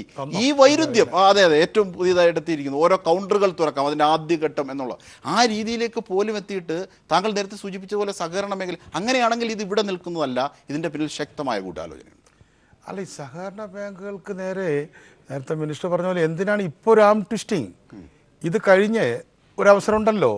വാസ്തവത്തിൽ എനിക്ക് RBIയോട് ഉള്ള പിണക്കം എന്താണെന്ന് പറഞ്ഞാൽ, ഈ പെട്രോൾ ബങ്കുകളെയും പോസ്റ്റ് ഓഫീസിനെയും ഉപയോഗിച്ച പോലെ നമ്മൾ ഈ കോപ്പറേറ്റീവ് സെക്ടറിനെയും കൂടെ ഉപയോഗിച്ചിട്ട് നിങ്ങൾ ഇതിന് പ്രത്യേകമായിട്ടുള്ളൊരു അക്കൗണ്ട് വയ്ക്കണം. 8-ാം തീയതിക്ക് ശേഷമുള്ള പുസ്തകം വേറെയാണ്, പഴയ പുസ്തകം അവിടെ നിൽക്കട്ടെ. ഇതിൻ്റെ കൃത്യമായ കണക്കുകൾ എന്താ പറയുക, ഈ കോയിൻ വാർ രജിസ്റ്റർ എന്നൊക്കെ പറയില്ലേ, 1000 രൂപ എത്ര, 500 രൂപ എത്ര, നമ്പർ എത്ര ഒക്കെ എഴുതി കൃത്യമാക്കി നിങ്ങൾ ബിസിനസ് ചെയ്തോളൂ എന്ന് പറഞ്ഞിരുന്നെങ്കിൽ ഏറ്റവും ചുരുങ്ങിയത് കേരളത്തിലെങ്കിലും ഈ നോട്ട് പിൻവലിച്ച പ്രശ്നം ഉണ്ടാവില്ലായിരുന്നു. വാസ്തവത്തിൽ ഒരു 10,000-4000 ഔട്ട്ലെറ്റ് ഉണ്ട്. 1560 ബാങ്ക് എന്ന് പറഞ്ഞ ബ്രാഞ്ച് വേറെ ഉണ്ട്. ഇപ്പോൾ ഇവിടെ ചെറിയ ബാങ്കുകൾക്കും 2-3 ബ്രാഞ്ച് ഉണ്ട്. ഇപ്പോൾ കോഴിക്കോട് ഞങ്ങൾ കഷ്ടകാലത്തിന് ഞങ്ങളുടെ ബാങ്കാണ് വെച്ചിട്ട് വലിയൊരു ബാങ്ക്, സിറ്റി ബാങ്ക്, അതിന് 24 ബ്രാഞ്ചാണ്. 24 ബ്രാഞ്ച് അതും എല്ലാ ബാങ്കിനും കൂടിയിട്ടുള്ള അതിനുള്ള IT എക്സ്പെർട്ടുകളും IT സംവിധാനവും ഉണ്ട്. കോർ ബാങ്കിങ് എന്ന് പറയുന്നത്. അപ്പോൾ സ്വന്തമായി കോർ ബാങ്കിങ് ഉള്ള ബാങ്കുകളടക്കം ഉണ്ട്. അപ്പോൾ ഇവരെല്ലാം ഉപയോഗിച്ചിരുന്നെങ്കിൽ ഈ സത്യം പറഞ്ഞാൽ കേന്ദ്ര ഗവൺമെൻറ്റിനായിരുന്നു പ്രയോജനം. ഇവിടെ അത് അറിയയില്ല. അവർക്ക് കൃത്യമായിട്ട് RBI നിന്ന് കാശ് കിട്ടുന്നു. അത് സ്റ്റേറ്റ് കോപ്പറേറ്റീവ് ബാങ്ക് ഒരു ഷെഡ്യൂൾഡ് ബാങ്കാണ്. ഇതിൻ്റെ അപ്പെക്സ് ബാങ്ക് ഷെഡ്യൂൾഡ് ബാങ്കാണ്. അപ്പോൾ ആ ഷെഡ്യൂൾഡ് ബാങ്കിന് കൊടുക്കുന്നു. കൃത്യമായിട്ട് ഒരു 14 DCB കൊടുക്കും. DCBക്ക് 100 കണക്കിന് ബ്രാഞ്ചുകൾ. അതും കഴിഞ്ഞ ഒരു 4000 കൃത്യം എനിക്ക് അറിയില്ല, മിനിസ്റ്റർ കുറച്ചുകൂടെ അറിയുണ്ടാവും, ഒരു 5000-6000 ഔട്ട്ലെറ്റുകളിൽ കൂടി നമുക്കിതെല്ലാം കൊടുത്തു തീർക്കാമായിരുന്നു. അപ്പോൾ അതിന് പകരം ആ സന്ദർഭത്തിൽ ഇവരെ ഒന്ന് പിടിക്കണം എന്ന് തീരുമാനിച്ചത് ഏത് ഉദ്യോഗസ്ഥൻ്റെ തലയിൽ ഉദിച്ചാലും അതിനൊരു രാഷ്ട്രീയമായൊരു സ്പോൺസറിങ് കേരളത്തിലെ BJP കൊടുത്തത് അവർക്ക് നല്ലതായാലും നാടിന് നല്ലതാവില്ല എന്നാണ് എനിക്ക് ആദ്യം പറയാനുള്ളത്. പിന്നെ ഈ സെക്ടറിനെ കുറിച്ച് ഇപ്പം ഇന്ന് നടക്കുന്നതിനെക്കുറിച്ച് ഹരിദാസ് ഇവിടെ പറയണ്ടായി. ഞാൻ ചോദിക്കട്ടെ, ഇത് സഹകരണത്തിൻ്റെ ഭാഗമല്ല. ഞാൻ ഈ പ്രഖ്യാപനം 8 മണിക്കാണ് പിന്നെ അദ്ദേഹത്തിൻ്റെ പ്രസംഗം ബൈ ചാൻസ് കേട്ടത്. ഞാൻ 8:45 ആയപ്പോൾ തന്നെ ഞാനിതിനെ എതിർത്ത ഒരാളാണ്. 9 മണിക്കൂടെ എതിർത്ത ഒരാളാണ്. ഞാൻ എതിർക്കാൻ വേറെ ഒന്നുമല്ല. കാരണം ഈ കഴിഞ്ഞ ഒക്ടോബർ 2016 ഒക്ടോബറിൽ റിസർവ് ബാങ്കിൻ്റെ ഒരു റിപ്പോർട്ട് വന്നു, മോണിറ്ററി പോളിസി റിപ്പോർട്ട്. ഇപ്പോൾ റിസർവ് ബാങ്ക് ഇപ്പോൾ ഹരിദാസിനുള്ള താല്പര്യമുള്ള വിഷയമാണ് ഞാൻ പറയും. ഈ മോണിറ്ററി പോളിസി റിപ്പോർട്ട് വരുന്നതിന് തൊട്ട് മുമ്പായിട്ട് reserve bank of India act ഒരു അമെൻഡ് ചെയ്ത് ജൂൺ 16 ഇപ്പോഴാണ് പ്രാബല്യത്തിൽ വന്നത്. ജൂൺ 27 പ്രാബല്യത്തിൽ വന്നത്. അതിനുശേഷം വന്ന ആദ്യത്തെ MPC റിപ്പോർട്ട് മോണിസി പോളിറ്റി റിപ്പോർട്ടാണ്. അപ്പോൾ ഒരു കമ്മിറ്റി ഉണ്ടാക്കി, പോളിസി കമ്മിറ്റി ഉണ്ടാക്കി. എല്ലാ രാജ്യങ്ങളിലും അതില്ല. 3 ആൾ ഗവൺമെൻറ് നിന്ന് 3 ആൾ bank, chairman reserve bank governor. ഇവരിറക്കിയിട്ടുള്ള റിപ്പോർട്ട് ഇപ്പോൾ നമുക്ക് കമ്പ്യൂട്ടറിൽ അവൈലബിൾ ആണ്. ഞാൻ കൊണ്ടുവന്നിട്ടില്ല, ഞാൻ ധാരാളം ഉപയോഗിച്ചതാണ്. അതിൻ്റെ ഒരു അധ്യായത്തിൽ പറയുന്നത് ഈ കഴിഞ്ഞ ഒരു വർഷത്തിനിടയ്ക്ക് ലോകത്തിലെ തന്നെ ഏറ്റവും കൂടുതൽ സ്റ്റേബിളായിട്ടുള്ള കറൻസിയായി റുപ്പി മാറി. ഇൻഫ്ലേഷൻ റേറ്റ് 5% താഴെ 5.4 സംതിങ് sub 5 വന്നു. GVA അല്ലെങ്കിൽ GDPയുടെ പ്രധാന ഇൻഡിക്കേറ്റർ അത് 8% പോവുകയാണ്. അതുപോലെ തന്നെ ഇൻഫ്ലേഷൻ റേറ്റ് കുറഞ്ഞു മാത്രമല്ല, മെയിൻ ഇൻഫ്ലേഷൻ ഇൻഡിക്കേറ്റർ ആയിട്ടുള്ള ഓയിൽ പ്രൈസസ് വളരെയധികം സ്റ്റഡിയാണ്. ഇനി 2018 വരെ തൽക്കാലം ഒന്നും പേടിക്കാനില്ല എന്ന് പറഞ്ഞാൽ, ഒരു ഡോക്ടറുടെയും രോഗിയുടെയും ഭാഷയിൽ പറഞ്ഞാൽ, ഈ രോഗിക്ക് ഇപ്പോൾ ഷുഗർ കംപ്ലൈൻ്റ് ഇല്ല. പിന്നെ എന്തിനാ ഇൻസുലിൻ കൊടുത്തതെന്നാണ് എൻ്റെ ചോദ്യം.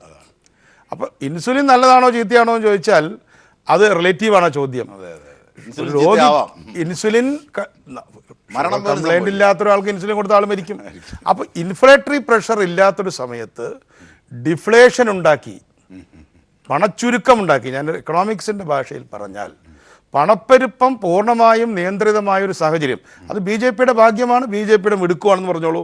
ഞാൻ BJPക്ക് അതിന് ക്രെഡിറ്റ് കൊടുക്കാൻ തയ്യാറാണ്. ഇപ്പോൾ GSTയുടെ പ്രോഗ്രാംസ്, ഇപ്പോൾ ഞാൻ കോളേജിലെല്ലാം എപ്പോഴും പ്രസംഗിക്കാൻ പോകുന്ന ഒരാളാണ്. മെറ്റിക്കുലസ് എന്ന വാക്കാണ് ഞാൻ ഉപയോഗിക്കുന്നത്. അത് ജെറ്റ്ലി ആണെങ്കിലും തോമസ് ഐസക്ക് പോലുള്ള ആളുകളെ വിളിച്ച്, എല്ലാ ആളുകളെയും വിളിച്ച് എല്ലാവരും അഭിപ്രായം കേട്ട് GST കൗൺസിലിൻ്റെ ബ്യൂട്ടി എന്താണ്? കോപ്പറേറ്റീവ് മാതിരിയാണ്. ഒരു സ്റ്റേറ്റിന് ഒരു വോട്ടേ ഉള്ളൂ. UPക്കും ഒരു വോട്ട്, ത്രിപുരയ്ക്കും ഒരു വോട്ട്. മനസ്സിലായി? അതെല്ലാവർക്കും അറിയാത്തൊരു കാര്യമാണ്. അവർ കോപ്പറേറ്റീവ് സ്പിരിറ്റോട് കൂടിയാണ് GST കൗൺസിൽ ഉണ്ടാക്കിയിട്ടുള്ളത്. കേന്ദ്രത്തിന് 33% വോട്ടാണ്. അപ്പോൾ ആ തരത്തിൽ വളരെ ഭംഗിയായിട്ട് GST നടപ്പാക്കുന്നു. ആ GST ഏപ്രിൽ 1 വരേണ്ടതായിരുന്നു. ആകെ തകിടം മറിഞ്ഞില്ലേ? അപ്പോൾ GST കൃത്യമായി നടപ്പാക്കിയിരുന്നെങ്കിൽ സംസ്ഥാനങ്ങൾക്ക് ഗുണമുള്ളവരുണ്ട്, ദോഷമുള്ളവരുണ്ട്. അപ്പോൾ ഇതെല്ലാം കൊണ്ടുപോകുന്നതിനിടയ്ക്ക് എന്തിനാണ് ഇത്രയും ഭംഗിയായി നടന്ന ഒരു ഇക്കോണമിക്കകത്ത്, അതുപോലെ തന്നെ ഒരു ടാക്സ് പ്രോസസ്, ട്രാൻസ്ഫോർമേഷൻ പ്രോസസ്സിനകത്ത് എന്തിനാണ് ഇതുപോലെ ഒരു പഠിച്ച് കയറ്റിയത്? അതാണ് വളരെ ശാസ്ത്രീയമായ കാര്യങ്ങൾ കൂടി നിരത്തിയാണ് ശ്രീ CP ജോൺ ഈ കാര്യങ്ങളെ സംബന്ധിച്ച് വിവരിച്ചത്. ഒരു പക്ഷേ ഇത്തരത്തിലുള്ള എല്ലാ ഘട്ടത്തിലുമുള്ള അശാസ്ത്രീയതയുടെ അനുരണനങ്ങൾ തന്നെയാണ് സഹകരണ മേഖലയ്ക്ക് മേലും ഉണ്ടായിരിക്കുന്നത്. അതാണ് പ്രായോഗികമായ പ്രശ്നങ്ങൾ കൂടി. ശ്രീ ഹരിദാസ്, ചർച്ചയിലേക്ക് വരുമ്പോൾ മിനിസ്റ്റർ, ഒരു പക്ഷേ സർവകക്ഷി സംഘം പോകാനിരിക്കുകയാണ്. ചില എതിർപ്പുകളൊക്കെ UDFിൽ നിന്നുണ്ട്. പക്ഷേ അതൊക്കെ നമുക്ക് ഈ ഘട്ടത്തിൽ അവഗണിക്കാം. ഒരുപക്ഷെ ഒറ്റക്കെട്ടായി നീക്കം അവിടേക്കെത്തും, ദില്ലിയിലേക്കെത്തും. അങ്ങനെയാണെങ്കിൽ ഒരുപക്ഷെ പെട്ടുപോയി കഴിച്ചിട്ട് ഇറക്കാനും മധുരിച്ചിട്ട് തുപ്പാനും വയ്യാത്ത ഒരവസ്ഥയാണ് ഇന്ന് കേന്ദ്ര സർക്കാർ നേരിടുന്നതെന്ന് ഉദ്യോഗസ്ഥരുടെ ഫീഡ്ബാക്കിൽ നിന്ന് അവർ മനസ്സിലാക്കിയതാണ് ഏറ്റവും പുതിയ വാർത്തകളൊക്കെ എത്തുന്നത്. അങ്ങനെയാണെങ്കിൽ ഒരു പക്ഷേ ഈ കേരളം മുമ്പോട്ട് വെക്കുന്ന ആവശ്യങ്ങളിലേക്ക് വഴങ്ങേണ്ടി വരും. എന്തൊക്കെ സാധ്യതകളാണ്, അല്ലെങ്കിൽ ആ സാധ്യതകൾ തുറക്കുന്ന എന്തൊക്കെ നിർദ്ദേശങ്ങളാണ് ഏറ്റവും ഒടുവിൽ താങ്കൾക്ക് സർക്കാരിന് വേണ്ടി പറയാനുള്ളത്? ഒരുപക്ഷെ നാളെ മുതൽ താങ്കൾ സഹകരണ വകുപ്പിനെ അല്ല പ്രദാനം ചെയ്യുന്നത് എന്നറിഞ്ഞുകൊണ്ട് തന്നെ.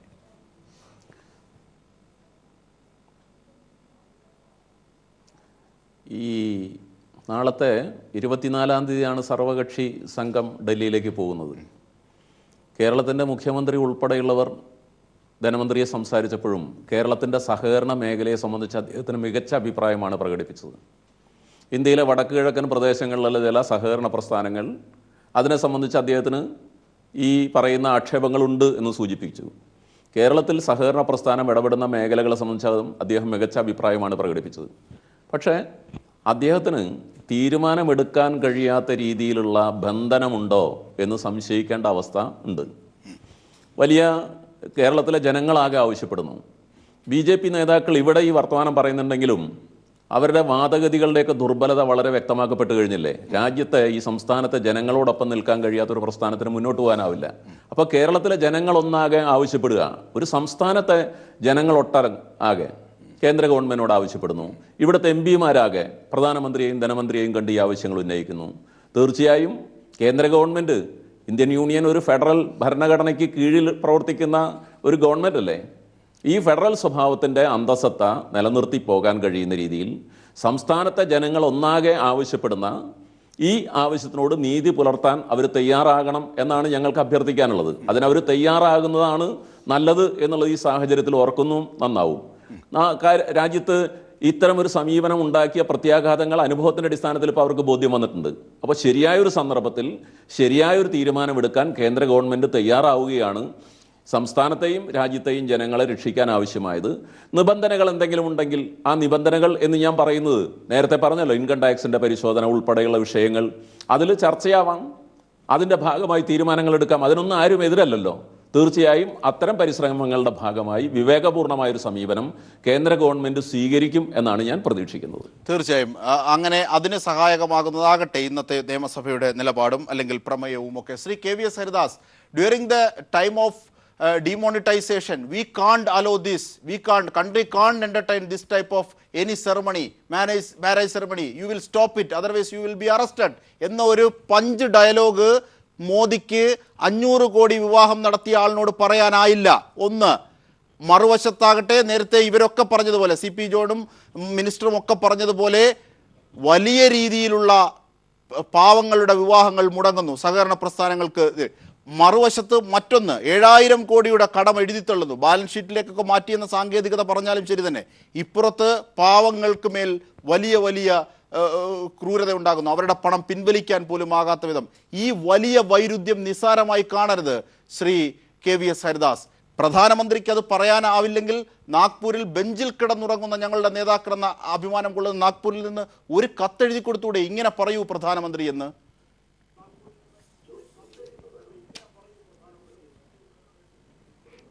അജിംഷാദെ,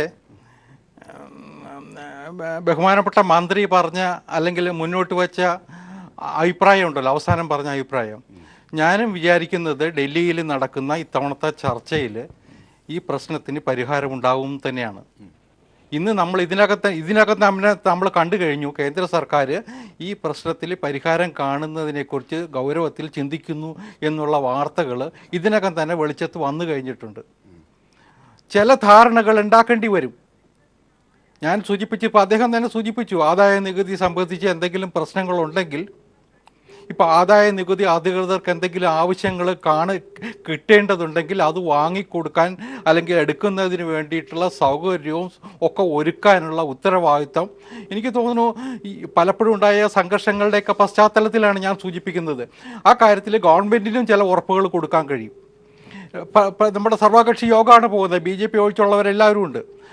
അവരുടെ എല്ലാ നേതൃത്വത്തിലുള്ള സഹകരണ സംഘങ്ങളുണ്ട്. അവർക്കൊക്കെ തന്നെ ചില രാഷ്ട്രീയമായിട്ടുള്ള ഉറപ്പുകൾ നൽകാൻ മുതിർന്ന മാധ്യമ പ്രവർത്തകർ, കേന്ദ്ര സർക്കാരും ഈ ദയവായി താങ്കളുടെ പ്രതികരണം ആഡ് ചെയ്യാം. ഹരിദാസ്, ഒരു കാര്യം ഞാൻ സൂചിപ്പിച്ചോട്ടെ. നമ്മുടെ സംസ്ഥാനത്തെ ഏറ്റവും കൂടുതൽ ആളുകൾ ബാങ്കിങ് മേഖലയുമായി ബന്ധപ്പെട്ട് കിടക്കുന്നത് സഹകരണ സ്ഥാപനങ്ങളുമായിട്ടാണെന്ന് അറിയാമല്ലോ. അത്തരം ആളുകളുടെ ചങ്കിടിപ്പ് നിൽക്കുകയായിരുന്നു ഈ കഴിഞ്ഞ 10-14 ദിവസമായിട്ട്.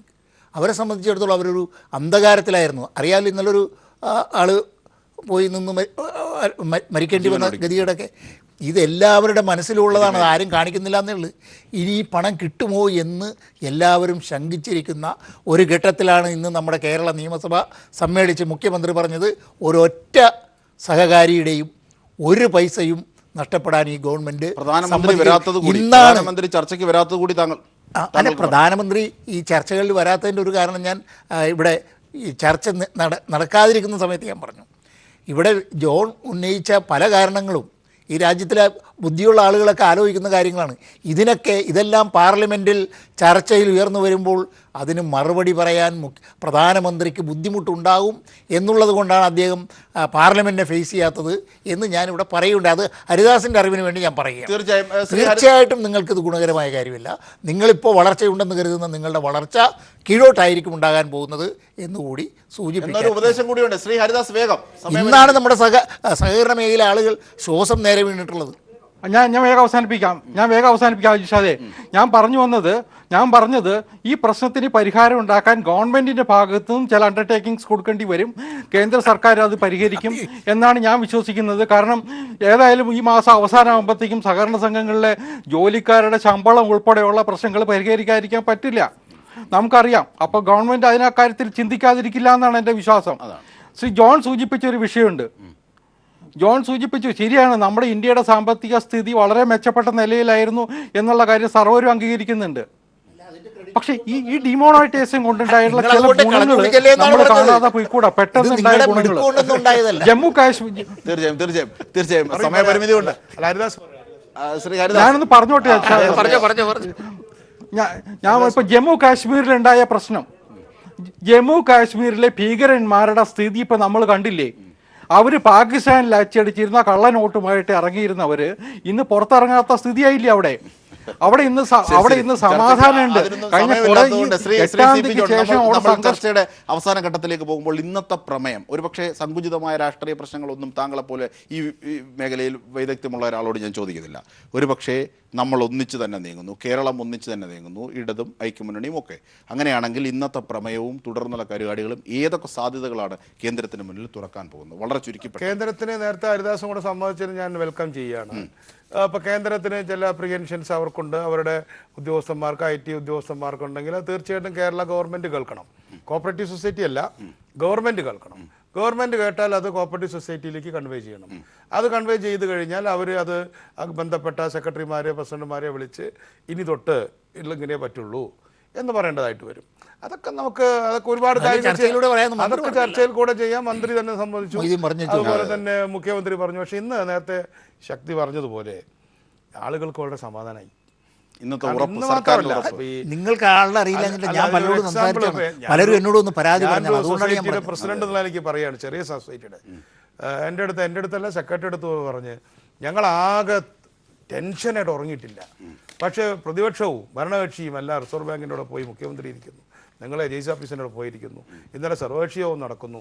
ഇപ്പോൾ ഒരു സമാധാനമായി എന്നുവെച്ചാൽ അവരുടെ ഈ ഫിനാൻഷ്യൽ ഡിസാസ്റ്റർ മാനേജ്മെൻറ്റിനെ കുറിച്ചൊക്കെ ഹരിദാസിനെ പോലുള്ള ആളുകൾക്ക് അറിയാം. ഇതൊരു ഫിനാൻഷ്യൽ ഡിസാസ്റ്ററാണ്. ഈ ഡിസാസ്റ്റർ മാനേജ് ചെയ്യുന്നതിന് വേണ്ടിയിട്ടുള്ള പ്രിപ്പയർഡ്നെസ് സീറോ ആയിരുന്നു. അപ്പോൾ വാസ്തവത്തിൽ ഇപ്പോൾ ഈ ഭൂമി കുലുക്കം, വെള്ളപ്പൊക്കമൊക്കെ വരുമ്പോൾ കാണുന്ന ഒരു പ്രധാനപ്പെട്ട ഡിസാസ്റ്ററായിട്ട് വേൾഡ് ബാങ്ക് തന്നെ കാണുന്നത് എന്താന്ന് പറഞ്ഞാൽ സൈക്കോളജിക്കൽ ഡിസാസ്റ്ററാണ്. സൈക്കോളജിക്കൽ ഡിസാസ്റ്റർ സബ്ജക്റ്റാണ്.